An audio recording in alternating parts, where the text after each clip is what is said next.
네, 오늘은 부흥의 기도라는 제목으로 함께 말씀을 나누도록 하겠습니다. 지난 2019년부터 발생한 코로나19 바이러스로 인해서 아직까지도 이 전염병을 전 세계에서 해결하지 못하고 여전히 많은 사람들이 고통을 당하고 있습니다. 우리나라도 최근에 다시 이 코로나 확진자가 늘면서 많은 이들이 고통당하고 있죠.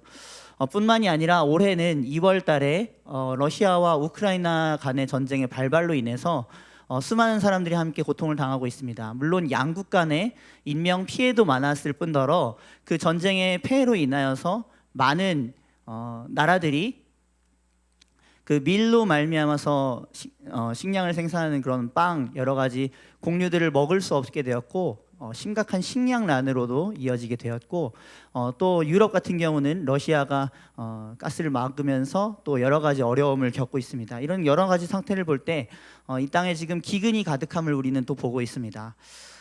코로나라는 악재가 끝나기도 전에 이 전쟁이라는 악재가 겹치면서 이런 것들을 경제 용어로는 퍼펙트 스톰이라고 하는데 그 기상 용어로는 이 둘 이상의 태풍이 겹쳐서 어마어마한 파장을 만드는 것을 의미합니다. 우리 이런 퍼펙트 스톰에 살아가는 우리 성도 여러분들 안전하게 잘 살고 계신지 모르겠습니다. 그런데 사실 얼마 전까지만 해도 우리가 그것이 안전하지 않다는 것을 또 보았습니다. 사실 우리나라에서 지금 이런 폭우로 어려움을 겪고 있지만 이미 유럽에서는 폭염으로 또 수많은 사람들이 목숨을 잃는 어려움이 있었고 이상 기온이 곳곳에서 나타나는 것을 볼 수가 있습니다. 전 세계가 전쟁과 기근과 전염병으로 몸살을 앓고 있습니다. 한 나라만의 문제로 해결될 일이 아닙니다. 전 지구적으로 위기죠. 이러한 큰 일들의 원인을 우리는 여러 가지를 살펴볼 수도 있습니다. 하지만 오늘 본문에서는 더 근본적으로 주의 백성들이 이러한 재난들을 만났을 때 어떠한 마음을 가져야 하는지를 알려주고 있습니다. 더 근본적이고 심도적인 이유에 대해서 우리가 알 것을 명령하시죠. 오늘 본문 13절을 다시 한번 읽어보도록 하겠습니다. 함께 읽겠습니다. 혹 내가 하늘을 닫고 비를 내리지 아니하거나 혹 메뚜기들에게 토산을 먹게 하거나 혹 전염병이 내 백성 가운데 유행하게 할 때. 아멘. 자, 이 말씀을 하신 주체가 누구십니까? 바로 이 본문의 주인공인 솔로몬과 이스라엘 백성들을 택하신 하나님이십니다. 다시 말해서 주의 백성들을 만드시고 양육하시고 돌보시는 하나님이시라는 거죠. 그 하나님을 우리는 흔히 아버지라고 부릅니다. 그런데 그 아버지께서 지금 어떻게 하고 계신 것입니까? 이런 것들을 허락한다라고, 이런 것들을 유행하게 한다고 지금 말씀하고 계시죠.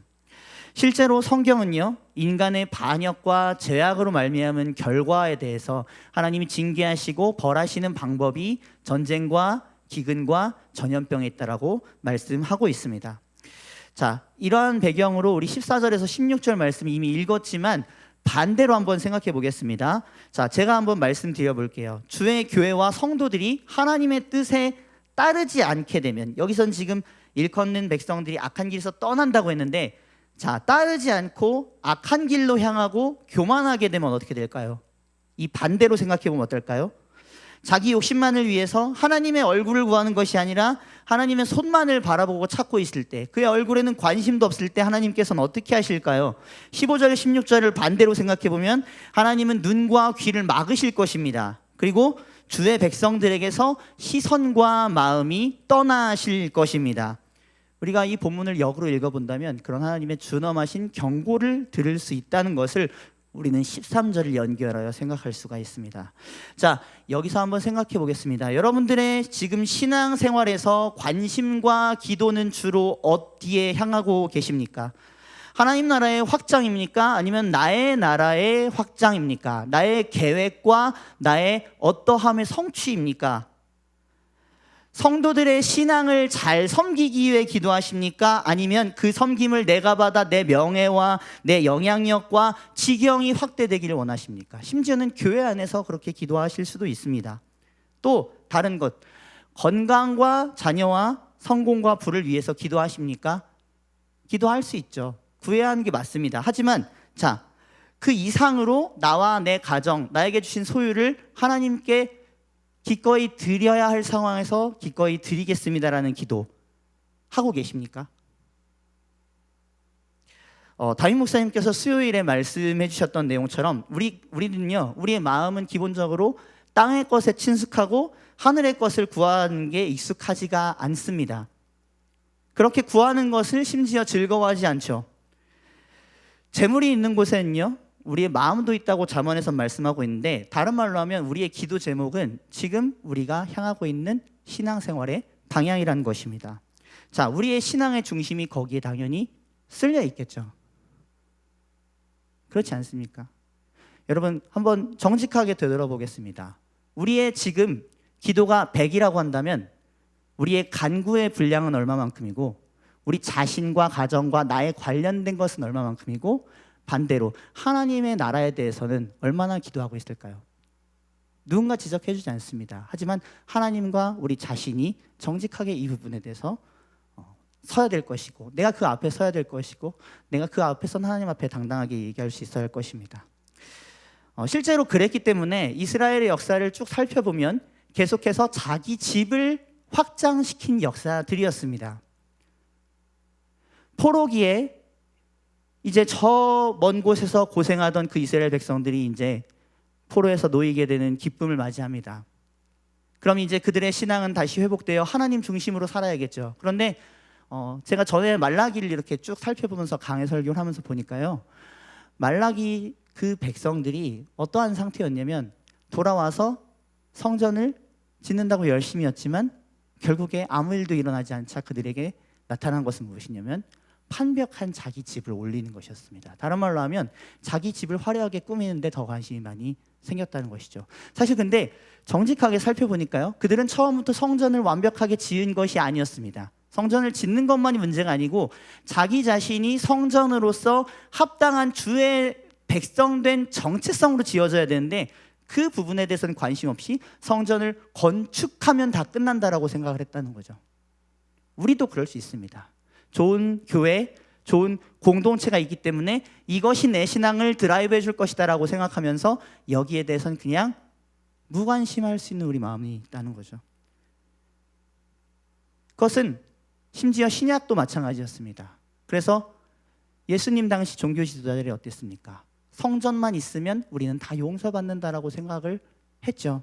그리고 성전의 갱신을 위해서 그렇게 정직하게 말씀하신 우리 주 예수님을 십자가에 못 박아 죽이지 않았습니까? 자신들의 이익을 위한 도구로 성전을 삼는 것을 보았죠. 자, 그러기에 우리는 우리 지금 기도와 우리의 마음의 중심이 하나님께 바르게 향하고 있는지 우리는 점검하면서, 우리는 오늘 이 말씀을 통해서 신앙의 부흥이 다시 절실히 필요한 줄로 믿습니다.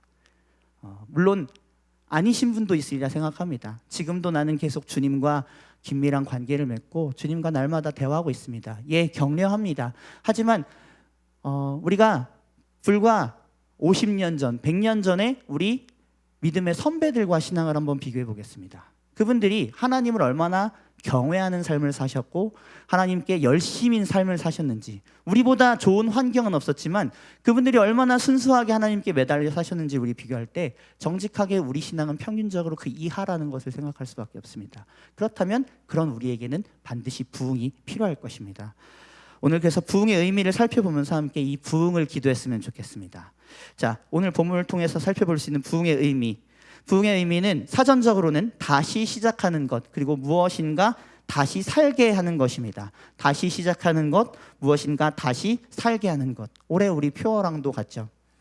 본문의 14절에서 16절에서 말씀 보시면 이 하나님의 임재와 치유와 회복이 일어나는 것, 이것이 하나님께서 우리에게 부흥시켜 주시겠다고 하시는 하나님의 약속의 말씀입니다. 다시 말씀드리겠습니다. 하나님의 약속은 우리가 다시 부흥하기를 원하세요. 비록 낮은 자리, 비록 하나님을 떠난 자리에 있더라도 돌이켜서 다시 이 악한 세상 가운데서, 그리고 이 악한 조건 가운데서, 하나님이 치시는 것 같은 이 상황 가운데서 깨닫고 돌이켜 하나님께 돌아오길 원하시고, 하나님의 임재를 부어주길 원하시고, 치유와 회복이 일어나기를 원하십니다. 오늘 그 말씀이 약속하시는 것처럼 말입니다. 그래서 우리는 악한 길에서 떠나 겸손히 하나님께 전심으로 돌이켜야 합니다. 그리고 하나님의 긍휼을 구하고 간절히 부흥을 위해 기도해야겠죠. 하나님께서는 이 일을 위해서 이 당시에는 솔로몬 그리고 이스라엘 백성들을 통해서 성전을 세우셨습니다. 그 성전은 어떤 곳입니까? 하나님께서 오늘 본문 15절 16절을 말씀해 보시면 이름과 눈과 마음을 두신 곳이라고 합니다. 내 백성들을 찾으시는 곳이라고 합니다. 그래서 이곳을 통해 하나님께서는 만민이 기도하는 집으로서 하나님과의 관계를 이곳 가운데 와서 기도하는 가운데 회복할 수 있도록 만들어 주셨습니다. 구약에서 성전은 바로 우리 주 예수 그리스도 안에 있는 그 은혜로 또 동일하게 이어집니다. 우리는 그 십자가의 공로로 말미암아 주님이 우리의 성전 되어 주심으로 말미암아 그리스도의 이름으로 하나님의 보좌 앞에 담대히 나아가지 않습니까? 하나님의 용서하심을 힘입어 성전의 깊은 곳 지성소로 우리가 들어가게 됩니다. 그 보좌 앞에서 우리는 하나님의 얼굴을 배웠고 다시 회복됩니다. 다시 위로의 사랑을 누립니다. 누구로 말미암아서요? 우리 주 예수 그리스도, 영원한 성전 제사가 되신 그분으로 말미암아서 말입니다. 그래서 신약 성경에서는 심지어 성도 한 사람 한 사람이 그 그리스도 안에 영원한 그 은혜를 누리고 있기 때문에 그들이 하나님이 거하는 성전이 된다고 말씀하고 있습니다. 그래서 우리는 한 사람 한 사람이 예배할 수 있는 사람들이고 한 사람 한 사람이 하나님을 그리스도 안에서 직접 대면하는 사람들입니다. 다른 말로 하면 우리는 얼마든지 다시 부흥할 수 있는 사람들입니다. 믿으십니까? 그리스도가 우리의 부흥의 촛대가 되십니다. 주춧돌이 되십니다. 자, 그런데 그런 우리가 거룩을 잃고 계속 방향을 달리하고 있다면 어떻게 될까요? 타락한 성전이 되겠죠. 타락한 제사장이 될 것입니다. 구약과 신약을 통틀어 봐도 타락한 제사장과 타락한 성전의 결과는 멸망이었습니다. 그렇죠. 하나님께서는 그들을 철저하게 심판하셨습니다. 우리에게도 마찬가지입니다. 이 상황은 성도 한 사람, 성전 한 사람 한 사람의 타락의 결과라고 할 수도 있겠습니다. 우리는 그것을 묵과하고 있으면 안 됩니다. 우리가 먼저 부흥이라는 선물을 받고 그 안에서 하나님께 뜨겁게 회복되도록 기도해야 할 것입니다. 그럴 때 우리의 신앙은 다시 새로워질 줄로 믿습니다. 성령의 사역, 회심의 부흥이란 저서를 통해서 부흥을 연구했던 청교도 제임스 뷰캐넌이라는 분이 계십니다. 자, 그분은 신앙 부흥의 정의를 이렇게 두 가지로 말하고 있습니다. 첫 번째는 이미 하나님의 백성된 자들에게 새로운 생명과 활력과 능력을 분배하고 베풀어 주는 것이다.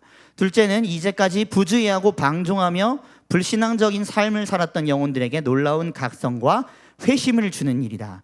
죽은 자들에게 새로운 생명을 부여해 주는 것이며 산 자들에게는 이 새로운 영적 건강을 분배해 주는 것이라 할 수 있다. 여러분, 부흥이 이렇게 좋은 것입니다. 오늘 구해야 하지 않겠습니까? 부흥, 그 하나님의 은혜를 간절히 기다릴 때 우리의 신앙은 다시 활력을 얻을 수 있습니다. 여러분, 매너리즘에 빠져 계십니까? 신앙이 무뎌져 계십니까? 부흥을 구해야 될 줄로 믿습니다. 이 밤에 함께 뜨겁게 구했으면 좋겠습니다. 문제는 이렇게 말씀드려도 내 일과는 상관이 없어. 저 사람이 부흥하면 되지. 내 가족 중에 저 사람이 부흥하면 돼라고 나의 것으로 생각지 않으시는 분도 계실 수 있다는 데 있습니다. 19세기 영국의 교회 신앙운동과 복음 전도에 지대한 영향을 끼쳤던 마틴 로이드 존스 목사님이라는 분이 계십니다. 그는 교회사에 있었던 부흥을 연구했습니다. 그리고 성경의 증거를 통해서 부흥은 이 시대에 정말로 필요한 것이다라는 것을 역설했는데 그의 저서에 따르면 당시의 영국은요 물질적으로 그리고 이 양적으로 굉장한 교회의 절정기를 맞이했다고 합니다. 뭐든지 다 할 수 있었다고 합니다. 그래서 많은 행사도 하고 프로그램도 해서 더 전도하고 더 많이 교회를 성장시키고자 했습니다. 그런데 동시에 거대한 세속화의 물결 앞에 있었다고 하죠. 그 사람들에게서 그러다 보니까 영적인 관심이, 열정이 점점 사그러들고 침체로 들어서 있다고 그 목사님 분석을 했습니다. 그리고 이렇게 지적하고 계십니다. 이것은 벌써 100년 전의 메시지지만 지금 우리에게 하시는 말씀과도 같습니다. 자, 100년 전의 말씀입니다. 우리는 교회를 인간이 만든 기관으로 여기기를 고집하면서 우리 자신의 생존을 위해 싸우고 있습니다. 그래서 여러 위원회를 꾸리고 조직을 확대해 나갑니다. 우리는 악의 징후들에 대해 얘기하지만 성경은 악의 궁극적인 원인에 관심을 기울입니다. 아시다시피 이것은 단순히 라디오나 텔레비전이나 자동차를 비롯한 모든 것들과의 싸움이 아닙니다. 하나님을 모른다는 것이야말로 세상의 문제입니다. 하나님을 조금이라도 알게 되기 전까지 세상은 결코 기독교 메시지에 관심을 보이지 않을 것입니다. 교회는 이 사실에 눈을 감고 있었습니다. 50년이 넘도록 대중적인 프로그램이나 드라마나 음악 같은 이런저런 것들로 사람들을 교회에 끌어보려고 했고, 특히 젊은이들을 유인하려 했지만 그들은 오지 않았습니다. 오지 않는 것이 당연합니다. 주의 이름을 알기 전까지 사람들은 결코 오지 않을 것입니다.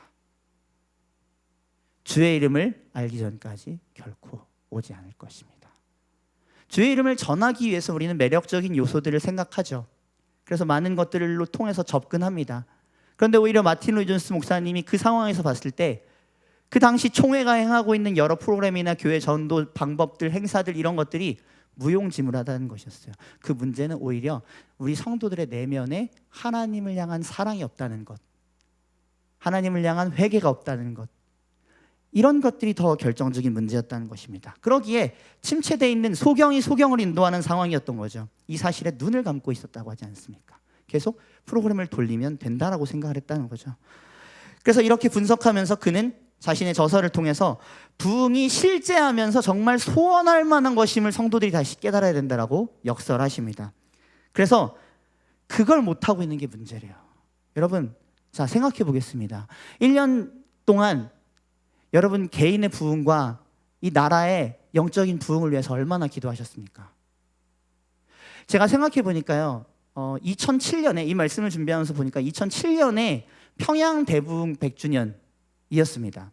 제가 그때 청년이었을 때인데 온갖 집회에 다 쫓아다녔습니다. 무슨 정신이었는지 모르겠는데 다 쫓아다니면서 기도에 참여하고 하나님 부흥을 주시옵소서, 주실 것을 믿습니다 하면서 그렇게 했었는데, 생각해 보니까요, 그때 이후로 옥하는 목사님, 하용조 목사님, 김준구 목사님, 이런 분들이 다 소천하시고, 그리고 교회에 안 좋은 이야기들이 뉴스상에 다 보도되기 시작하고, 교회가 지금까지 쭉 어떻게 보면 침체되어 있는 것 같습니다. 여러분들도 혹시 그렇게 느끼시지 않으십니까? 저는 그때요, 2007년에 저도 간절히 부르짖으면서 우리나라 갱신될 것이야, 우리나라 새롭게 될 거야, 하나님 영적 질서 바꿔주실 거야 라고 했는데, 그때 제가 옥하는 목사님 메시지였는지 정확히 기억은 안 나지만 그때 그 말씀이 기억합니다. 분명히 이대로 우리가 올해를 갱신하지 못하면 10년 안에 한국교회가 굉장히 쇠락할 것이다, 그런 메시지를 얘기하셨던 것 같습니다. 그런데 참 안타깝게도 그 이후로 우리의 상태가 많이 나아지진 않은 것 같습니다. 지표를 보면 알겠죠. 교회를 떠난 사람들이 더 많지 않습니까? 그런 것들을 생각한다면 우리는 정말 부흥을 위해서 기도해야겠죠. 우리 주변에 하나님의 이름을 알지 못해서 교회의 뜰만 밟았다가 정말로 하나님을 우리처럼 깊이 만나지 못하고 떠난 우리의 식구들, 우리의 친구들 얼마나 많습니까? 그들을 위해서 우리 기도해야 되지 않겠습니까? 그렇다면 그들을 회복시키기 위해서는 누가 먼저 기도의 불길을 지펴야 될까요? 내가 먼저 해야 되지 않겠습니까? 내가 믿음의 기쁨을 보여줘야 그 사람들도 정말 신앙생활이 외부에서 욕하는 것 이상으로 큰 기쁨과 담대함과 용기와 평안을 주는 무언가가 있구나 라고 하지 않겠습니까? 그런데 우리가 힘이 없이 매가리 없이 그저 형식적인 종교 생활을 하고 있는 것을 가족이 모를까요? 친구들이 모를까요? 여러분, 너무 바빠서 부흥을 생각할 여유가 없으십니까? 절박하게 기도할 여유가 없으십니까? 이 언급처럼 우리가 부흥이 오늘 우리 이 시간에 필요하다는 것을 자각하는 것이, 여기에 사활을 걸어야 한다는 것이 우리의 가장 큰 지금의 기도의 제목인 줄로 믿습니다. 우리 신일교회가 해야 할 긴급하고 가장 중대한 기도가 있다면 바로 이것일 것입니다. 하나님, 신일교회 가운데 부흥을 허락하여 주시옵소서. 우리의 영적 질서가 새로워지게 하여 주시옵소서. 진실되게 하나님 사랑하게 하여 주옵소서. 타성에 젖은 신앙생활이 아니라, 게으름과 매너리즘이 아니라 정말 주님을 사랑하기 위해서 목숨 걸고 주님 앞에 나아가는 신앙이 나에게 있게 하여 주옵소서. 그런 기도가 오늘 우리에게 있기 원합니다. 그래서 우리의 믿음과 말과 행실이 새로워지기 원하고, 내 힘으로는 되지 않는 거 우리 너무나도 잘 알지 않습니까? 제자 훈련해도 바뀌지 않는 우리의 신앙생활이 우리 자신에겐 있다는 것을 우리 알지 않습니까? 그러나 성령께서 우리의 제자 훈련 가운데, 우리 제자 한 사람 한 사람 가운데 가득하실 때 우리의 훈련은 정말 훈련다운 훈련으로 세상에 비춰질 것이고, 우리를 통해 하나님 나라가 이루어질 줄로 믿습니다. 우리 목사님께서 피땀 흘려 뿌리신 이 제자훈련 공동체에 성령의 부흥이 가득하여 전도의 열매, 제자의 열매 풍성히 맺을 수 있길 간절히 소망합니다. 우리 다시 이 목적을 가지고 신일교회가 회복하도록 우리 이 시간 여기 모인 분들이 같이 뜨겁게 기도했으면 좋겠습니다. 그래서 이 기도의 용광로가 정말 영상으로 예배하는 그 모든 분들, 또 우리 함께 참여하지 못한 우리 신일교회 모든 뜰을 밟고 있는 성도들에게도 전이 되었으면 좋겠습니다. 오늘 이를 위해서 우리 간절히 기도하면서 하나님, 우리 신일교회 부흥의 역사를 주시옵소서, 전대미문의 역사를 주시옵소서, 오늘 나에게 그런 부흥이 일어나게 하옵소서. 우리 간절히 기도하시는 이 밤 될 수 있기를 주님의 이름으로 축원드립니다.